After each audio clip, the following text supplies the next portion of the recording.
Brasil, fevereiro 2020. As primeiras notícias sobre o novo coronavírus começam a aparecer pelo Brasil e explode em alguns países da Ásia e pelo mundo.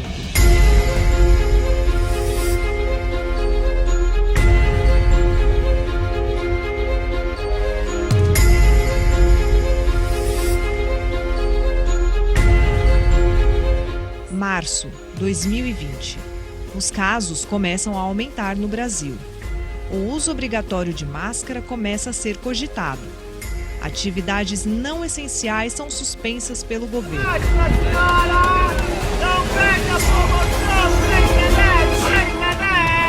Eles acreditam que 15 dias é o máximo, mas o pior acontece. É estabelecida a pandemia.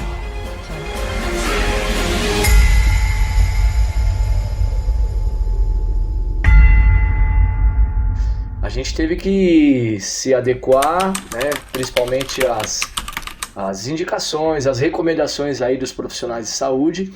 A gente sente muita falta de coisas simples que, numa vida normal, igual a gente vivia, e tem em mente que isso é passageiro, né, que é um momento crítico que a gente tem que se adequar e seguir aí as orientações para continuar vivo e com o mínimo de sanidade mental.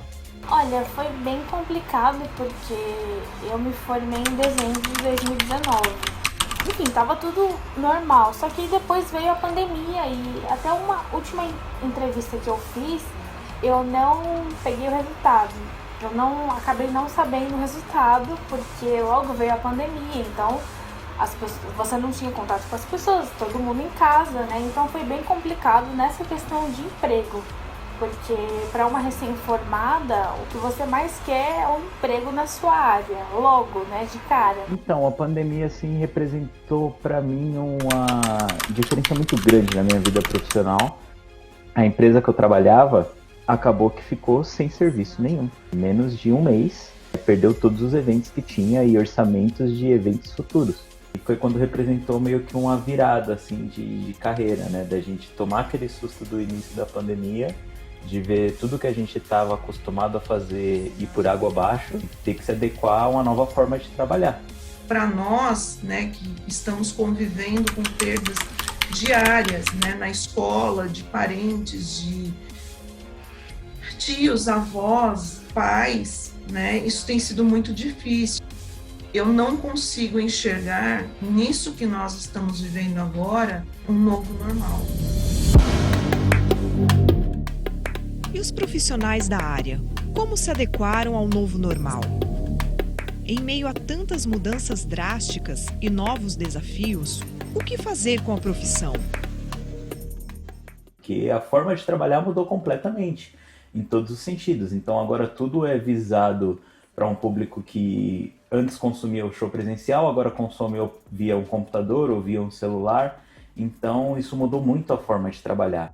100%, toda a aula acontecia online e todas as aulas foram gravadas. Caso os alunos perdessem uma aula, não pudessem assistir, eles assistiam depois e o nosso telefone não parava também. Você vê as vantagens, né, que essas ferramentas podem trazer, e se você for pensar em negócio, vem a questão custo-benefício, que eu acho que o pessoal está muito atento a essas questões aí. Então acho que vai ter uma grande alteração, mesmo quando der uma diminuída na pandemia, quando acabar, eu acho que o impacto vai ser enorme, positivamente, né? E depois desse uso massivo, né? Depois dessa grande quantidade de pessoas utilizando essas ferramentas, elas vão ter uma valorização muito grande e vão impactar principalmente no mundo corporativo.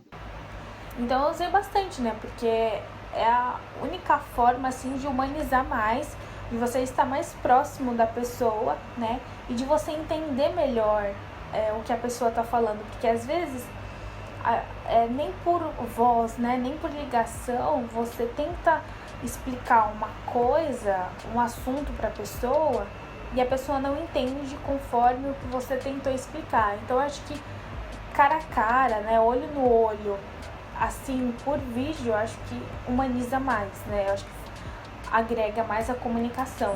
Então foi uma mudança bem interessante de ver e foi também, tipo, engraçado mesmo, né? Que é aquela coisa da pessoa estar na videochamada e ter cachorro latindo, igual o meu tá latindo agora, ou de passar uma criança, de passar um bebezinho, era sempre muito cômico, ainda é muito cômico, mas é o que tem pra hoje, né? Não dá muito pra fugir.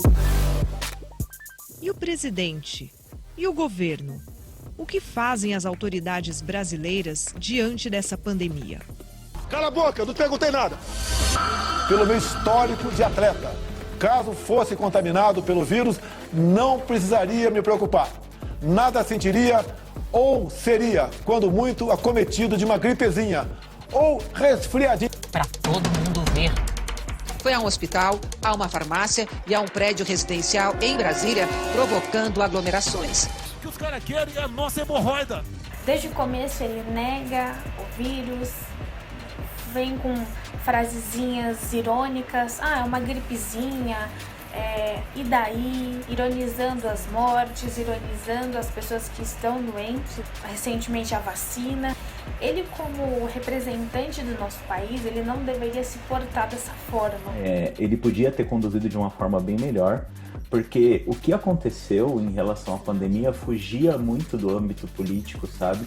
Não era mais uma discussão de direita e esquerda, não era mais uma discussão sobre ideologia, era uma discussão sobre saúde. E que o nosso presidente, infelizmente, levou tudo como se fosse uma grande brincadeira, como se fosse tudo uma grande piada. E, infelizmente, fez a gente chegar no patamar horrível que a gente está hoje. Então, eu acredito que ele tenha muita culpa, sim. Então, quando a gente fala num país tão grande quanto o nosso, que tem um líder de governo, né, como o nosso presidente, que traz todas essas informações sem base científica, a gente coloca o povo que, de repente, não teve a oportunidade de ter uma educação de qualidade e poder formar uma opinião crítica a respeito disso, ou talvez até por não ter condições de ter uma máscara, de ter higiene, de morar numa casa legal, boa, confortável e segura, talvez achem que realmente é apenas uma gripe. Então, para mim, ele tem sim uma grande responsabilidade no que está acontecendo, não só ele, né? Como a equipe e o pessoal que é da mesma ala ideológica desse governo aí. Para mim, uma grande tragédia. E a vacina? Será a nossa salvação? Mas quando teremos?